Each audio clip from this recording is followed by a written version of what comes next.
খাবে চলে এসো, আমাদের গাছে তাল পাড়া হয়েছে আর আজকের আমি তাল খেয়েই তারপর ছাড়বো। কি বলো তো, ওই যে বাজারে আটি বিক্রি হয় না, আমার একদম খেতে ভালো লাগে না। আমার এই যে মুখ ছিটে তালটা খেতে হেভি লাগে।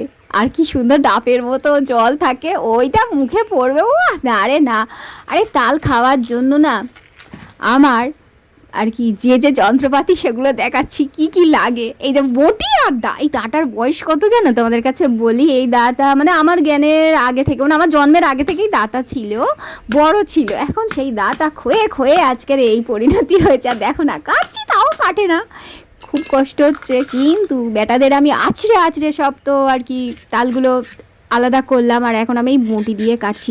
জানো তো বন্ধুরা, তোমাদের কাছে একটা কথা শেয়ার করি, যে ছোটোবেলায় না ঘুম থেকে উঠে আমাদের একটা দাদু তাল কাটতো, আর সেখানে গিয়ে আমি বসে পড়তাম তাল খাওয়ার জন্য। তালের উপরে বসে তাল খাবো। আরে পয়লা বৈশাখ আমার বাবা প্রতি বছর একটা সাদা বেশ সুন্দর ফ্রক জামা এনে দিত, আর ওই ফ্রক জামাটা পরেই আমার মা পরিয়ে দিত।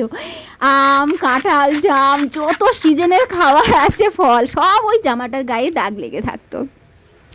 সব আর কি আম, জাম, কাঁঠাল সব শেষ হয়ে যাবে, জামাটা বাদ চলে যাবে। ওই জামাটার গায়ে আমার মা যখনই ফল আর কি খেতে যাবো, জানে তো এই ফলের উপরে উঠে বসেই খাবে, আর আমার মা ওই জামাটা পরিয়ে দিত। সাদা জামাটা টোটাল তাল, আম, কাঁঠাল, জাম কিছু বাদ থাকতো না।